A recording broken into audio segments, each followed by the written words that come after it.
Let's chat all things low carb, keto, digestion, and more so you can maximize your results.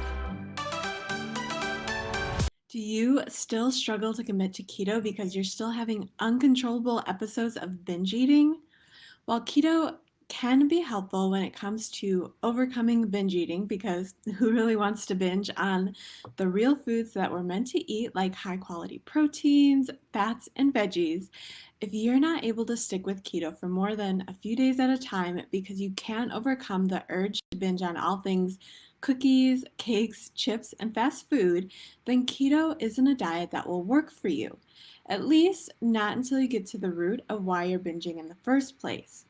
Now, if you're watching, let me know. Say hello. Maybe you can drop your favorite healthy fat emoji. I know there's bacon on there, avocado, a little bit of coconut oil. So drop your favorite to let me know you are here. And in today's video, let's chat about one of the biggest reasons that leads to binge eating in the first place.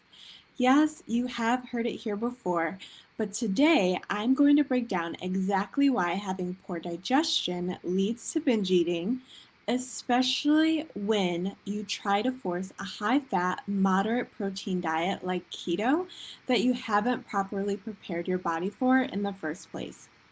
Now, in case you're new here, I'm Nissa, and I lost more than 100 pounds with an easy keto and intermittent fasting lifestyle.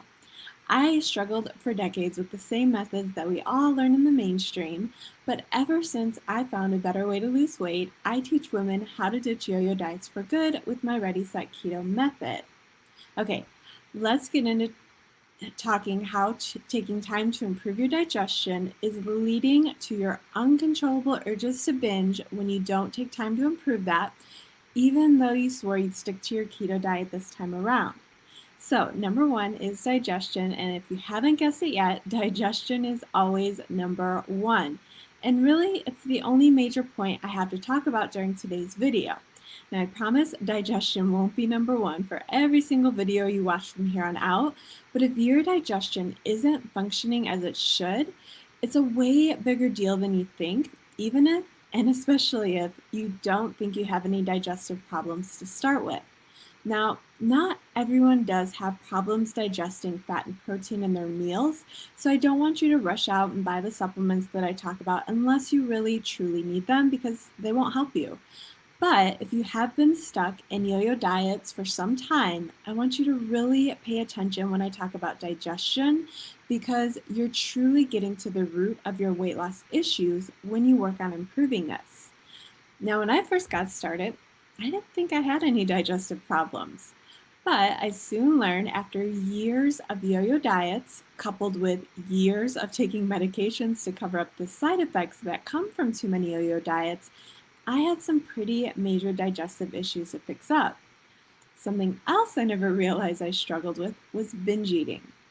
So here I was, nearly 20 years of my life, where I barely pooped. I had constant heartburn, cystic acne that would not go away no matter what I tried. I had anxiety and many, many other problems stemming from my nutrients not being broken down effectively. And to top it all off, even though I could throw down an entire family-sized bag of Doritos in one sitting while alternating handfuls of Thin Mints in between, I had zero clue that I had any problems with binge eating. So I guess you could say that I was pretty clueless. But it's not all my fault, and if you happen to struggle with binge eating, it's not really your fault either, even though I know you're blaming yourself.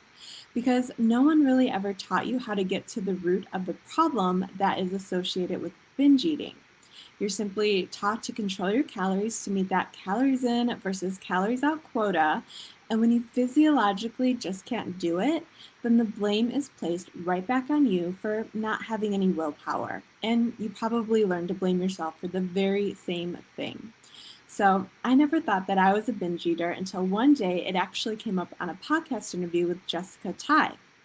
She asked me if I ever was a binge eater, and I really had to think about what that even meant. I think I never really associate myself as a binge eater because I never took that next step where I actually threw up what I was eating, and I just always associated the two together. I could eat a lot of junk food all in one sitting, a lot of that processed junk. I just never threw it up. And so for some reason, I only associated binge eating with purging up everything I ate. And as disordered as my eating has been at times, that's just something that I never could do. But back in my yo-yo dieting days, I'd follow any new diet that began to the letter for the first few days or even the first few weeks if I really worked hard until I just couldn't do it anymore. Eventually, I gave in to my binge eating ways because your physiology always wins in the end. Now, I'm not saying that binge eating isn't largely connected to mental or emotional health, because there are definitely mental and emotional health components when it comes to overeating these processed junk foods, also known as binging. But I don't think so many people who fall into this trap realize how much your natural physiology is actually connected to binge eating. So when you go on a highly restrictive diet, especially when you start keeping calories very low, then your body's natural reaction becomes to get food in, and it wants you to get it in as fast as you can. That's because that's how your body is wired. Your body's natural instinct is to keep you alive no matter what. And so it is going to fight to make sure that you don't die. Now, when you go on a diet like low carb or keto, your body has to adjust to this new fuel source that you're providing of fat and protein. But let's say that you spent years screwing up your body with low calorie diets, like I did, that mostly consisted of highly processed carbs, like I did. Basically, pick any mainstream diet out there. You have Jenny Craig, Weight Watchers, Slim Fast, Nutrisystem. I know some of these diets are sounding familiar to you. And these are all of the get thin quick diets that you see advertised that are supposed to be your solution to finally losing the weight. Now, let me know if you're watching in the comments if you've ever tried any of these starvation diet approaches or which ones I've left off that you have tried, because I know there's many more out there, because that's exactly what they are. They are starvation diets to help you lose weight in the short term. And I know I personally feel like I've tried them all, so just do me a favor and let me feel like I'm not alone. Now, these are all of the diets when women follow them. They drastically reduce calorie intake, and the majority of their nutrients now come from highly processed carbs, such as the microwave meals a lot of the plans recommend. Now, these diets are very low in fat because when you slash calories, fat has to be the first to go since it's the highest macro in calories. And for a lot of these diets, the little fat that you actually do get isn't even the kind of fat that your body needs in order to thrive. Now, in fact, if you're eating those measly little iceberg salads that I used to eat that a lot of these diets allow, most of the fat you're getting is going to come from the dressings filled with highly processed vegetable oils, or maybe they even suggest that you eat something like margarine, which is awful. And these are the kind of fats that we're told are healthy. You can look at the labels and it says heart healthy right on the labels. But these are the kind of fats, even though you go to the American Heart Association's website and they say to eat them, those are the fats that are actually destroying your health. And a lot of people say that they're destroying your health even more than the processed carbs that are in the microwavable meals that they tell you have to eat in order to keep track of your calories. Now, while we're on the topic of microwave meals that you're supposed to eat in order to lose weight, most of the protein that you eat on these diets is already broken down for you in the form of a protein shake, or perhaps like in the case of Slim Fast, or I think there's another one called Optavia. Those are popular diets where you have the protein shakes that are broken down for you, or it's a highly processed version of meat that isn't giving your body the nutrients that it needs to really even survive, let alone thrive. So when you follow these highly restrictive diets on and off for years, where your body isn't getting any of the nutrients that it needs, that's when you're going to start to get sick, not only from not giving your body enough calories to even carry out the most basic of tasks, but because you're teaching your body to survive on foods that are made in a lab, and your body really has no idea what to do with these foods. And then, as we're taught by the mainstream doctors or pharmaceutical commercials you see on TV, you start taking medications in order to cover up the symptoms that come from the malnutrition in your diet. So let me know in the comments if you've ever taken any medications for heartburn or reflux. Medications like Tums or Pepto-Bismol, I know I've definitely had my fair share. Or if your heartburn has gotten so bad that you've actually been prescribed prescription medication like Nexium or Prilosec. I know Omeprazole, I don't know how to say that, but I always see it. I know that's a popular one too. Or even medications when you get sick. So any of the antibiotics that you're prescribed for sinus infections, or maybe even after dental surgeries. I've definitely had quite a few of those over my lifetime as well. And if you're watching, you're probably a little bit smarter than the average person. And you know that anytime you are prescribed antibiotics, that you need to get in there with a round of probiotics in order to rebalance your gut health. But the thing is, the thing that we're not told is if you've spent years following any of these restrictive diets that I just talked about, or you spent time taking medications to cover up the symptoms that result from the malnutrition that come from these diets, then your digestion likely isn't even working well enough for those probiotics to really do anything for you. So now that you've tried to lose weight in all of the healthy ways that the mainstream suggests, you've pretty much royally screwed up your digestion. Now, no matter which diet you try, be it low carb, keto, some form of intermittent fasting, or pretty much any diet, your body is going to start getting signals that food is scarce and that you're going to die because you're not able to digest the food that you're eating. So this means that you'll stick with keto for maybe the first 5 days. But when your body isn't able to pull any of the nutrients out of the fat and protein that you're giving it, because that's mostly what we eat on a keto diet, your physiology is going to take over because your body feels like it's starving when you don't give it a fuel source that it has the ability to break down. Now, even though you are eating ample amounts of food with keto, your body is starving at a cellular level. It doesn't realize that you're giving it food because it's not able to break down the types of fuel that you're giving it. So this is what is going to drive you to binge eat those family size bags of chips and a full sleeve of cookies, and you'll just keep eating in order for your body to feel like it's getting something that it's actually able to break down and pull nutrients from. Because processed carbs are really, really easy for you to break down.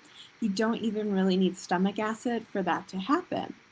So the thing is, if you want to quit binge eating the foods that aren't helping you reach your weight loss goals, you kind of have to keep them out of your diet. Every time your body remembers that quick fix of energy that it gets from breaking down carbs, it will lead to cravings for these foods because your body wants that quick energy source, especially if it feels like it's being starved at a cellular level. But if you haven't taken time to improve how your body digests foods like the fat and protein that we need to eat in order to thrive on a keto diet, it won't pull the energy you need to function from these food sources. So when your digestion isn't working properly, you don't have the ability to really think rationally when it comes to junk food. Your body just needs that hit of energy and it needs it now. So why not just keep going, because your body doesn't really know the next time that you'll get this easy energy fix. Now, definitely drop your favorite healthy fat emoji in the comments if you've already been through the digestion course.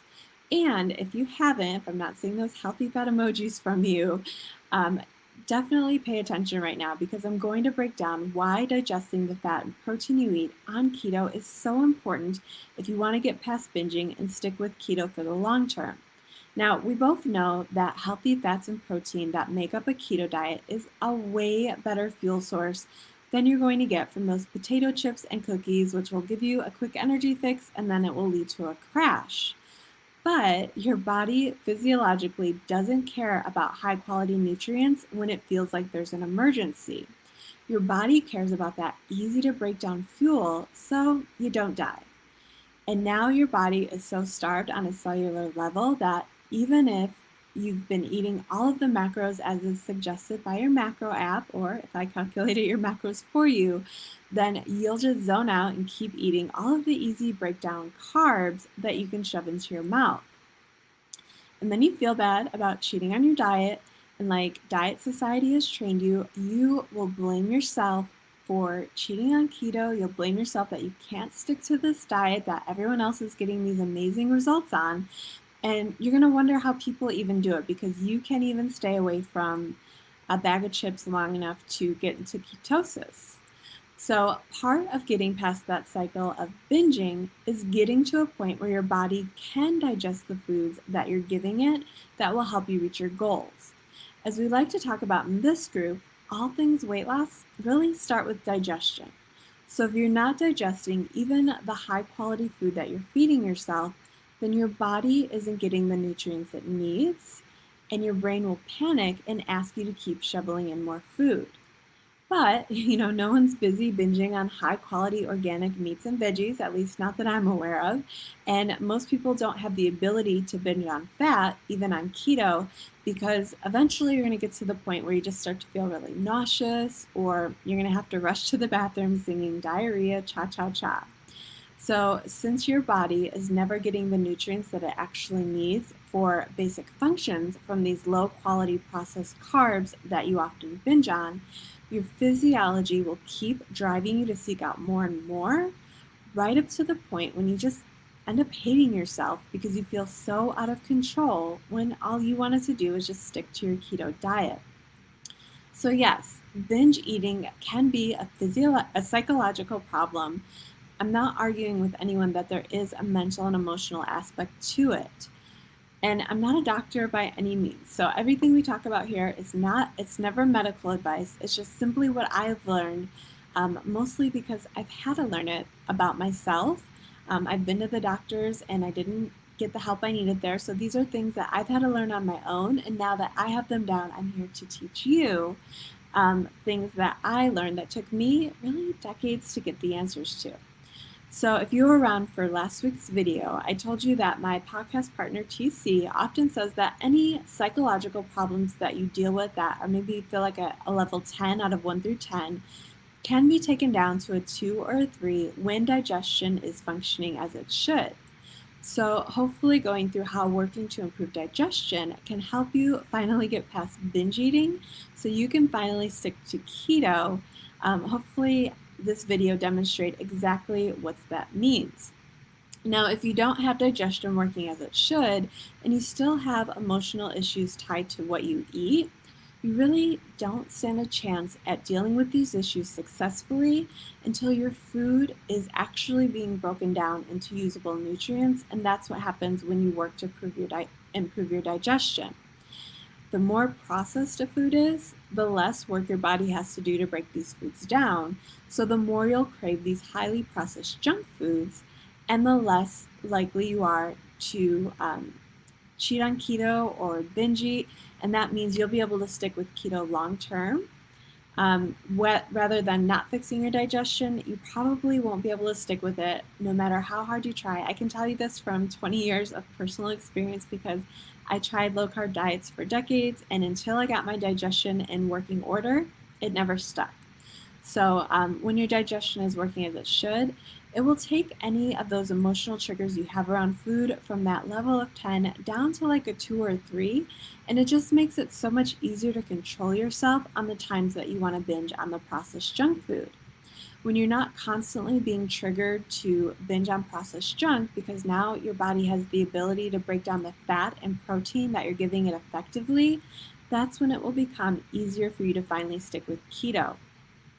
When your body feels like it's constantly starving at a cellular level, like we've talked about through this video, it's going to store the food that you're giving it into fat cells, and it's going to keep screaming out that you need more food until you give it the nutrients it requires to survive.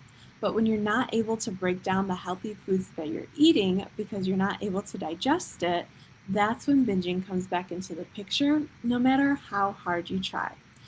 And now, remember all of those attempts you had with dieting that I talked about at the beginning of the video?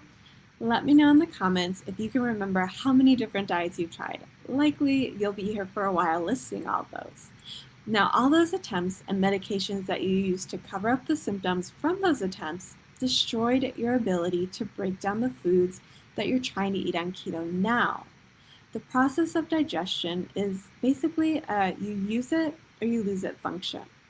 So if you're surviving on mostly carbs, or if you've ever been through a period of time where you are surviving mostly on carbs, as we've been taught in the mainstream, then your body is going to slow or halt production of stomach acid because you really don't need stomach acid in order to break down processed carbs. And of course, all of those processed carbs you are eating will start to sludge up your bile flow, which in turn you need in order to process fats effectively. And now you want to overnight just drop the only food that you have the ability to digest, and you just expect your body to function well off foods that it hasn't been able to break down well for years. That's not a plan that is going to work for most people. And like I said, I can personally let you know that I tried low carb for decades and it never stuck because I always had to white knuckle my way through the diets during the week. And before I know it, the weekend would hit and I'd be binging on fast food and chips and cookies and anything I could get my hands on as quickly as I could. Now, once I found this digestion piece of the puzzle, that was when it was truly life-changing. I slowly worked my way from eating less than 25 grams of carbs per meal with a little bit of extra fat over time to eating 180 grams of fat per day with less than 30 grams of carbs. And once my digestion was functioning as it should, this keto way of eating finally became enjoyable, and for the first time, it actually became easy. So if you're still unsure if digestion is an issue for you, definitely check out the Kick Your Fat in the Nuts book. It's usually free on Amazon, so you'd be kind of silly not to read it. There's also a companion digestion course that I keep mentioning, and it's only 50 cents. But he just charges 50 cents to keep spam registrations out. So again, if you haven't taken it and you're unsure, it's definitely worth the few hours that you'll spend in there, especially if you find yourself having trouble sticking with keto because you always end up binging on processed junk no matter how hard you try. And of course, there's also a great Kick It Naturally podcast that dives even further into this topic. So if this was interesting or if this hit home in any way, let me know in the comments and I can let you know where to find that podcast so you can really get to the root of your binge eating problem. If you don't want to let me know in the comments, maybe this is a really personal issue, I understand. Just send me a message. Send me a direct message and I'll respond with any of the links that you need to help get this issue sorted out for you because I struggled with it. I understand and I finally know how to fix it for good. I'm not supposed to say fix. I know how to improve it, and I want to help you improve it as well. If you can make it to that keto lifestyle, it will help you from binging because most people aren't going to binge on a big old plate of meat. And like I said, overdoing fat is going to lead to bad things happening like unbearable nausea or urgent diarrhea. But before you can successfully get to that keto lifestyle, you have to have the ability to effectively break down the main fuel sources that you're now giving your body. So for anyone who's still having issues with binging because your cravings for processed carbs are just too strong, I really hope that this video was helpful. And even if binging isn't the problem for you, most of us still deal with cravings on keto, and basically everything I talked about today can really be applied to help you get past these cravings. Okay, that is it for now, but I will be back to chat more with you next week. Same Healthy Fat channel, same Healthy Fat time. I don't have a topic picked out yet, so if you have any questions, anything you really want to know, just let me know in the group, and we will chat about it next week.